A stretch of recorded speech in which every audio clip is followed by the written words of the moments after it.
नमस्कार मैत्रिणींनो, आज मी तुम्हाला बिना कांदा लसूण बटाट्याची भाजी दाखवणार आहे. कशी करते मी ते. सगळ्यांची पद्धत अलग अलग असते, मटेरियल तेच असते, पण चव पण वेगळी लागते थोडी. बघा, मी 3 बटाटे स्वच्छ धुवून उकडून घेतले आणि आता सोलून घेते आणि बारीक करून घेते.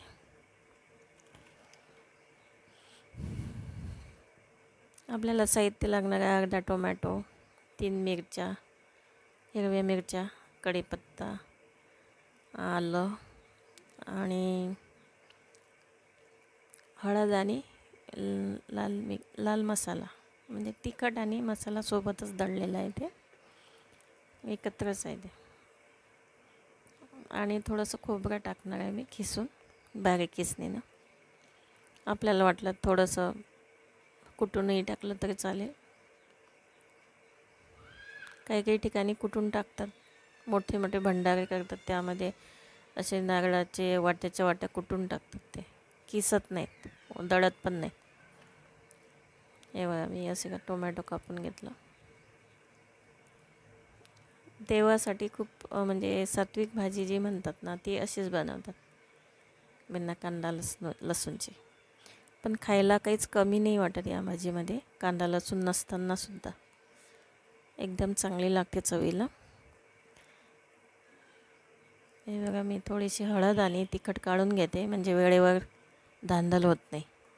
कधी कधी मग घाईघाई आपण कमी जास्त तिखट टाकू शकतो, म्हणून मग आधीच वाटीमध्ये काढून ठेवते मी.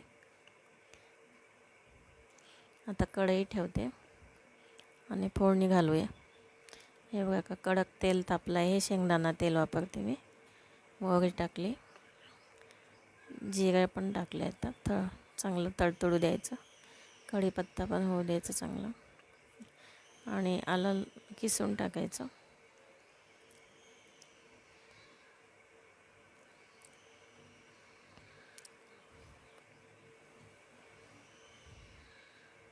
फोडणी चांगली झाली की भाजीला चव येते.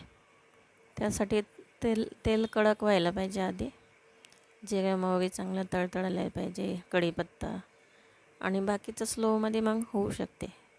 पण सुरुवातीला जो तडका असते ना, तो तेल एकदम गरम असलं पाहिजे, म्हणजे मोहरी चांगली होते. मग आणि टोमॅटो आधी तिखट नाही टाकलं, कारण ते जळून जाते, म्हणून मग टोमॅटो द्यायचं थोडंसं. नंतर मग हळद आणि तिखट टाकायचं. नाहीतर मग त्याच्यामध्ये हळद आणि ह्याच्यामध्ये मी थोडंसं हिंग टाकते. आता बघा, हळद आणि तिखटामध्ये जर थोडं पाणी टाकून जर मिश्रण टाकलं ना तेलामध्ये, तर त्याला पण कलर छान येतो आणि जळत नाही. विशेष म्हणजे ते तिखट मसाला जळला की ती भाजीची चव पण बदलते. हे बघा, मीठ पण टाकलं आता मी, म्हणजे टोमॅटो चांगलं शिजेल.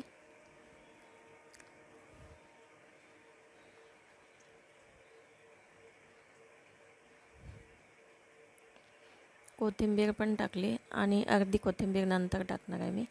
आणि आता थोडंसं खोबरं किसून टाकते, म्हणजे थोडी भाजीला चव येणार.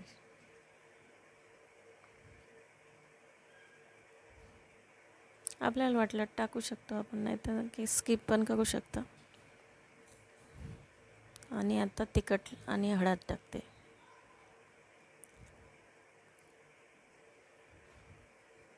आणि एका साईडला मी गरम पाणी ठेवलं आहे, कारण आपण बटाटे उकडून घेतले आहेत ना, तर थंड पाणी टाकलं तर ते चव बिघडू शकते, म्हणून गरम पाणीच टाकायचं भाजीमध्ये. शक्यतो गरमच पाणी टाकायचं, म्हणजे भाजीला चव पण येते आणि तरी पण येते. हे बघा, आता मसाला झालेला आहे. पुन्हा कोथिंबीर टाकली मी, होती ती दिली टाकून सगळी. आणि आता बटाटे टाकते. ही भाजी लगेच होते, कारण आधी उकडलेले असतात बटाटे, त्यामुळे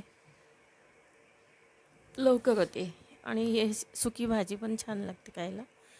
पण मी थोडा रस्सा करणार आहे, कारण मला रस्स्याचीच भाजी आवडते. जेवण पण चांगलं होते त्याने. सुकं सुकं गिळत नाही, म्हणून मग मुलांसाठी ठीक आहे, डब्यासाठी ठीक आहे आपल्याला ऑफिसला वगैरे. पण मग घरी पातळच लागते भाजी. हे बघा, मी गरम पाणी टाकलं आहे आता, आणि थोडंसं मीठ कमी वाटलं तर आपण नंतर घेऊ शकतो किंवा लिंबू पिळून खाऊ शकतो. हे बघा, भाजी तयार झाली आहे आता.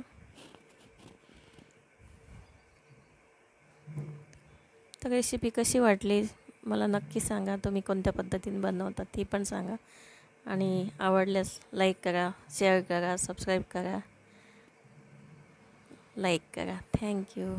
भेटूया पुढच्या रेसिपीमध्ये. धन्यवाद.